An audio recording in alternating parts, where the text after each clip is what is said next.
Hello my dear friends, ನಮಸ್ಕಾರ. Dear friends, ನಿಮಗೆ ಗೊತ್ತಿರೋ ಹಾಗೆ ಇವತ್ತು ತಾನೇ PDO 150 ರಿಮೈನಿಂಗ್ ಪೋಸ್ಟ್ಗಳಿಗೆ ಎಕ್ಸಾಮ್ ನಡೆದಿದೆ. ಅದರಲ್ಲಿ ಪೇಪರ್ 2 ಏನಿದೆ, ಅದರಲ್ಲಿ ಜನರಲ್ ಇಂಗ್ಲೀಷು, ಜನರಲ್ ಕನ್ನಡ ಮತ್ತು ಕಂಪ್ಯೂಟರ್ ಸೈನ್ಸ್ ಕ್ವಶನ್ಸ್ಗಳು. ಸೊ ಅದರಲ್ಲಿ ಜನರಲ್ ಕನ್ನಡ ಕ್ವಶನ್ಸ್ಗಳಿಗೆ ನಾನು ಇವತ್ತು ಆನ್ಸರ್ಸ್ನ ಹೇಳ್ತಾ ಇದ್ದೀನಿ. ಮೊದಲನೇ ಕ್ವಶನ್ಗೆ ನೋಡಿ ಆನ್ಸರ್ 1, ಓಕೆನಾ, ಕವಿರಾಜ ಮಾರ್ಗಂ. ಆ್ಯಂಡ್ ಎರಡನೇ ಕ್ವಶನ್, ಭರತೇಶ ವೈಭವ ಕೃತಿ ಯಾವ ಛಂದೋ ಪ್ರಕಾರದಲ್ಲಿ ರಚನೆಯಾಗಿದೆ? ಅದಕ್ಕೆ ಆನ್ಸರ್ 2, ಸಾಂಗತ್ಯ. ಓಕೆನಾ. ನೆಕ್ಸ್ಟ್ ಮೂರನೇ ಕ್ವಶನಿಗೆ ಆನ್ಸರ್, ಈ ವಾಕ್ಯದಲ್ಲಿನ ಗೆರೆ ಎಳೆದ ಇಂಗ್ಲಿಷ್ ಪದಕ್ಕೆ ಕನ್ನಡ ರೂಪ ಗುರುತಿಸಿ. ಇನ್ಕ್ಲೂಸಿವ್ನೆಸ್. ಸೊ ಅದಕ್ಕೆ ಆನ್ಸರ್ ಒಳಗೊಳ್ಳುವಿಕೆ. ಓಕೆ. ನೆಕ್ಸ್ಟ್ ನಾಲ್ಕನೇ ಕ್ವಶನಿಗೆ ಆನ್ಸರ್ ಇಲ್ಲಿದೆ. ಚೊಂಬು ಶಬ್ದವನ್ನು ಬಿಡಿಸಿದರೆ ಚೆನ್ ಪ್ಲಸ್ ಪೊನ್, ಚೆಂಬೊನ್, ಚೊಂಬು ಆಗುತ್ತದೆ. ಇಲ್ಲಿ ಬರುವ ಚೆನ್ ಮೂಲ ಅರ್ಥ ಅಂತ ಕೇಳಿದರೆ ಅದಕ್ಕೆ ಆನ್ಸರ್, ನಾಲ್ಕನೇ ಕ್ವಶನಿಗೆ ಆನ್ಸರ್ ಲೋಹ, 3. ಓಕೆ, ಲೋಹ. ಇನ್ನು ಸಹಜ ಪದದ ವಿರುದ್ಧ ಪದ ಗೊತ್ತಿದೆ ನಿಮಗೆಲ್ರಿಗೂ, ಕೃತಕ. ಆ್ಯಂಡ್ ಆರನೇ ಕ್ವಶನ್, ಕಟ್ಟು ಕಟ್ಟಳೆ. ಇದಕ್ಕೆ ಆನ್ಸರು ಜೋಡಿ ಪದ. ಕಟ್ಟುಕಟ್ಟಳೆ ಅನ್ನುವಂಥದ್ದು ಜೋಡಿ ಪದ. ನೆಕ್ಸ್ಟ್ ಏಳನೇ ಕ್ವಶನಿಗೆ ಆನ್ಸರು, ಪುರಾತತ್ವ ಇಲಾಖೆಯು ಹಣದ ಮುಗಟ್ಟಿನಿಂದ ಸಂಕುಚಿತವಾಯಿತು. ಅದರಲ್ಲಿ ಗೆರೆ ಎಳೆದ ಪದ ಸರಿಯಾದ ರೂಪ ಬರೀರಿ ಅಂತ ಕೇಳಿದ್ದಾರೆ. ಅದಕ್ಕೆ ಆನ್ಸರ್ ಮುಗ್ಗಟ್ಟು. ಓಕೆನಾ. ಆಪ್ಷನ್ 3 ಮುಗ್ಗಟ್ಟು.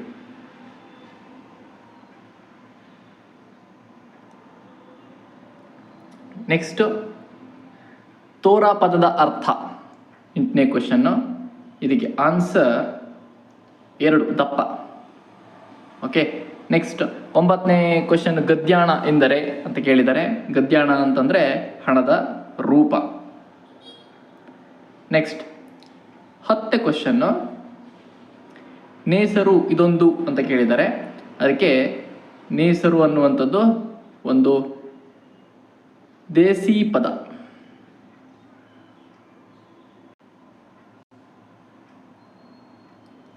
ದೇಸಿ ಪದ. ಓಕೆನಾ. ನೆಕ್ಸ್ಟ್ ಸ್ಥಾನಪಲ್ಲಟವಾಗಿರುವ ಪದಗಳನ್ನು ಅರ್ಥಬದ್ಧವಾಗಿ ಜೋಡಿಸಿ ಅಂತ ಕೇಳಿದ್ದಾರೆ.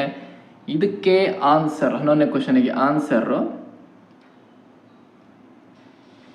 RQPS. ಮೊದಲನೇದು ಆರ್, ಮಧ್ಯ ಮತ್ತು ಉತ್ತರ ಭಾರತದ ವಿವಿಧ ಪ್ರದೇಶಗಳಲ್ಲೂ ಕೆಲವು ದ್ರಾವಿಡ ಭಾಷೆಗಳು ವ್ಯಾವಹಾರಿಕ ಭಾಷೆಯಾಗಿ ಚಾಲ್ತಿಯಲ್ಲಿವೆ.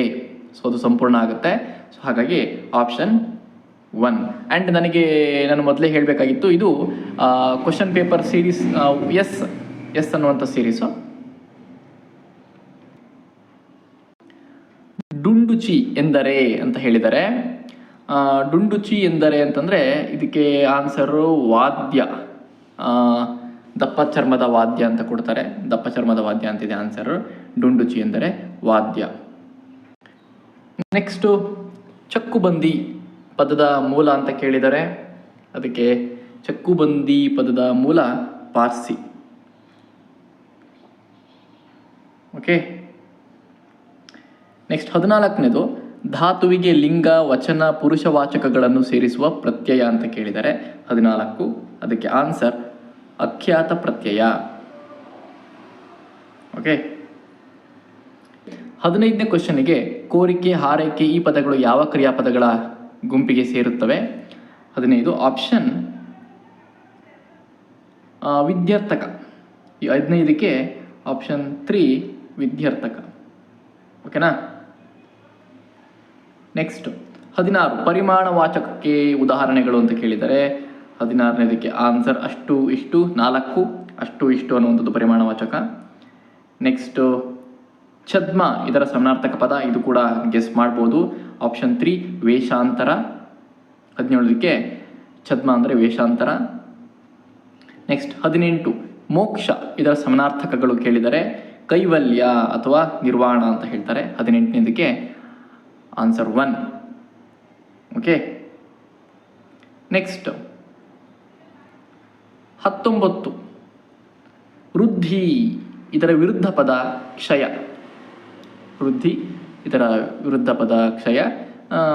ಸಮಾನಾರ್ಥಕ ಪದ ಅಕ್ಷಯ. ಸೊ ಅಕ್ಷಯಕ್ಕೆ ವಿರುದ್ಧ ಪದ ಕ್ಷಯ ಆಗುತ್ತೆ.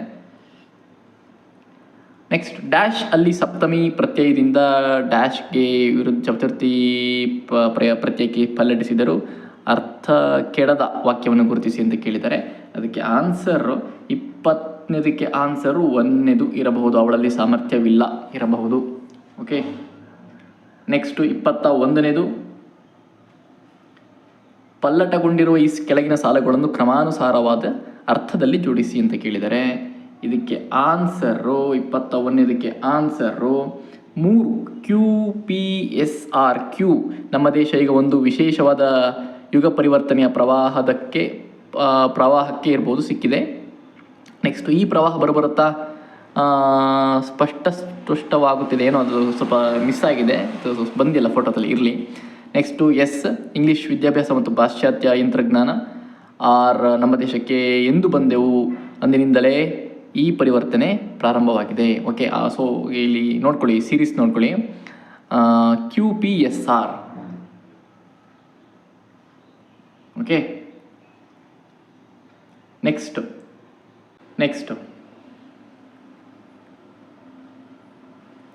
22ನೇದು ಚರ್ಮ ತೊಳೆದರೆ ಡ್ಯಾಶ್ ಪೂರ್ಣಗೊಳಿಸಿ. ಆ ಡ್ಯಾಶ್ ಅನ್ನು ತುಂಬಬೇಕು. ಅದಕ್ಕೆ ಆನ್ಸರು ಕರ್ಮ ಹೋದೀತೆ. ಚರ್ಮ ತೊಳೆದರೆ ಕರ್ಮ ಹೋದೀತೆ. ನೆಕ್ಸ್ಟ್ 23ನೇದು ಎಣ್ಣೆ ಎಂಬುದು ಮೂಲತಃ ಎಳ್ಳಿನಿಂದ ತೆಗೆದ ಜಿಡ್ಡನ್ನು ಸೂಚಿಸುತ್ತಿದ್ದು ಈಗ ಒಟ್ಟು ಆಯಿಲ್ ಎಂಬರ್ಥದಲ್ಲಿ ಬಳಕೆಯಾಗುತ್ತಿದೆ. ಇದನ್ನು ಡ್ಯಾಶ್ ಎನ್ನಬಹುದು ಅಂತ ಕೇಳಿದ್ದಾರೆ. ಅದಕ್ಕೆ ಆನ್ಸರು 23ನೇದಕ್ಕೆ ಆನ್ಸರು ಅರ್ಥ ವಿಕಾಸ. ಓಕೆನಾ. ನೆಕ್ಸ್ಟ್ 24 ಭಾವುಕತೆ, ಪ್ರಕೃತಿ, ಪ್ರೇಮ ಹಾಗೂ ಆದರ್ಶಗಳನ್ನು ಒಳಗೊಂಡ ಸಾಹಿತ್ಯ ಘಟ್ಟ ಅಂತ ಕೇಳಿದರೆ 24ನೇದು. ಅದಕ್ಕೆ ಆನ್ಸರ್ ನಿಮಗೆಲ್ರಿಗೂ ಗೊತ್ತಿದೆ, ನವೋದಯ. 24 ನವೋದಯ. ಓಕೆನಾ. ನೆಕ್ಸ್ಟ್ 25 ದ್ರಾವಿಡ ಭಾಷೆಗಳ ತೌಲನಿಕ ವ್ಯಾಕರಣ, comparative grammar of Dravidian or southern family of languages ಕೃತಿಯ ಕರ್ತೃ ಅಂತ ಕೇಳಿದ್ದಾರೆ. ಇದಕ್ಕೆ ಆನ್ಸರ್ 25ನೇದಕ್ಕೆ ಆನ್ಸರ್ ರಾಬರ್ಟ್ ಕಾಲ್ಡ್ವೆಲ್. 25ಕ್ಕೆ ರಾಬರ್ಟ್ ಕಾಲ್ಡ್ವೆಲ್. ಓಕೆ. ನೆಕ್ಸ್ಟ್ 26ನೇದು ಉಪೋದ್ಘಾತ, ಈ ಶಬ್ದದ ಸರಿಯಾದ ರೂಪ ಯಾವುದು ಅಂತ ಕೇಳಿದರೆ ಅದಕ್ಕೆ ಆನ್ಸರ್ ಆಪ್ಷನ್ 2 ಉಪೋದ್ಘಾತ. 26ನೇದಕ್ಕೆ ಆಪ್ಷನ್ 2 ಉಪೋದ್ಘಾತ. ಓಕೆ. ನೆಕ್ಸ್ಟ್ 27 ಈ ಕೆಳಗಿನ ವಾಕ್ಯಗಳನ್ನು ಕ್ರಮಬದ್ಧವಾಗಿ ಜೋಡಿಸಿ ಅಂತ ಕೇಳಿದರೆ ಇದಕ್ಕೆ ಆನ್ಸರ್ ಬಂದ್ಬಿಟ್ಟು ಆಪ್ಷನ್ 1 RQSP. ಮೊದಲು ಆರ್ ಅಂದರೆ ಸಂಗೀತ ಕಾರ್ಯಕ್ರಮಕ್ಕೆ ಎಲ್ಲ ಸಿದ್ಧತೆಗಳಾದವು. ಆಮೇಲೆ ಸಾವಿರಾರು ಜನ ಬಂದು ಸೇರಿದರು. ನಂತರ ರಾಜಬೈರಾಗಿಯು ಷರತ್ತನ್ನು ತಿಳಿಸಿದ, ಜನ ಗಾಬರಿಯಾದರು. Okay, 27ನೇದಕ್ಕೆ option 1. 28 ಸರಸೀರುಹ ವೈರಿ ಶಬ್ದದ ಅರ್ಥವೇನು ಅಂತ ಕೇಳಿದರೆ ಅದಕ್ಕೆ ಆನ್ಸರು 3 ಈಶ್ವರ. ಓಕೆ, ಸರಸೀರುಹ ವೈರಿ ಅಂದರೆ ಈಶ್ವರ. ನೆಕ್ಸ್ಟ್ 29ನೇದು ಖಾನೇಶುಮಾರಿ ಎಂದರೆ ಅಂತ ಕೇಳಿದರೆ ಇದಕ್ಕೆ ಆನ್ಸರ್ ವಲಸೆ ಹೋದವರ ಗಣತಿ. ಓಕೆ. ನೆಕ್ಸ್ಟ್ 30 ಕನ್ನಡ ಇಂಗ್ಲಿಷ್ ನಿಘಂಟಿನ ಕೆಲಸಕ್ಕೆ 1894ರಲ್ಲಿ ಜರ್ಮನಿಯ ಟ್ಯುಬಿಂಗನ್ ವಿಶ್ವವಿದ್ಯಾಲಯದಿಂದ ಡಾಕ್ಟರೇಟ್ ಪದವಿ ಪಡೆದವರು. ಇದಕ್ಕೆ ಆನ್ಸರ್ 30ನೇದಕ್ಕೆ 2 ಫರ್ಡಿನಾಂಡ್ ಕಿಟಲ್. ನೆಕ್ಸ್ಟ್ 31 ಬುರ್ನಾಸು ಎಂದರೆ ಅಂತ ಕೇಳಿದರೆ ಅದಕ್ಕೆ ಆನ್ಸರ್ ಕಳಪೆ. 3 ಬುರ್ನಾಸು ಎಂದರೆ ಕಳಪೆ. ನೆಕ್ಸ್ಟ್ 32 ಶಂಭೂಕ ಕುವೆಂಪು ಸೃಷ್ಟಿಸಿದ ಯಾವ ನಾಟಕದ ಪಾತ್ರ ಅಂತ ಕೇಳಿದರೆ ಇದು ಇದಕ್ಕೆ ಆನ್ಸರು ಶೂದ್ರ ತಪಸ್ವಿ.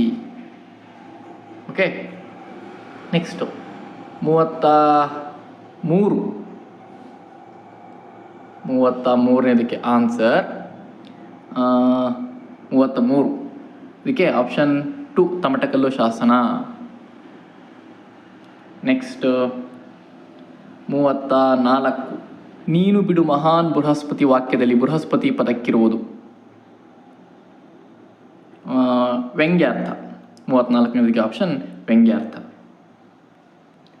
ದೆನ್ 35 ಗೆರೆ ಎಳೆದ ಪದದ ಸರಿಯಾದ ರೂಪವನ್ನು